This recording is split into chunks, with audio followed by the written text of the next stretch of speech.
Hello, Miss Leetsy. Good evening. Pleasure to meet you here. Hi, good evening, Mr. Scott. How have you been today?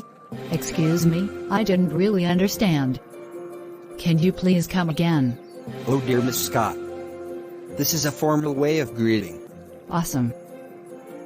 Would you please teach me some formal greetings? Why not? Come with me, let's go for a walk. Miss Lizzie. Always remember one thing.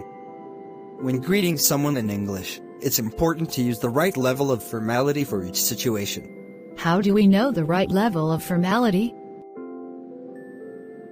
We may need more formal or business professional language in English in business meetings, at a job interview, communicating with high-level management, showing respect to elderly individuals or strangers, communicating with new clients, high-level clients, angry clients, etc.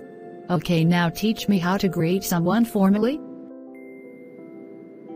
If you are addressing a formal meeting, you can say, "Good morning, everyone. I hope you are doing well this morning." Okay. Can we use the same when we meet someone for the first time in a formal meeting? You can say, "Hello, how do you do?" How can I respond to it? Its reply is the same, "How do you do?" Remember, it is highly formal. If it is not too formal, "Nice to meet you," or "Pleased to meet you."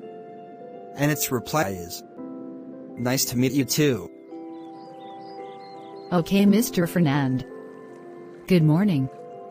How do you do? I'm Lizzie from Grand Deluxe Company. Pleased to meet you, Miss Lizzie. You are a quick learner. My pleasure, Mr. Fernand. Dear Miss Lizzie, there is a very simple, polite and appropriate question to use to start a conversation in a business or formal situation. May I know it?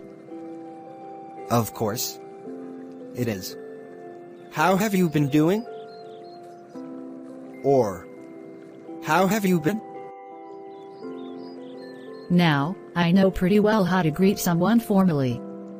It will be really helpful for me when I join in a company. Thank you very much, Mr. Fernand. You are welcome. See you next day.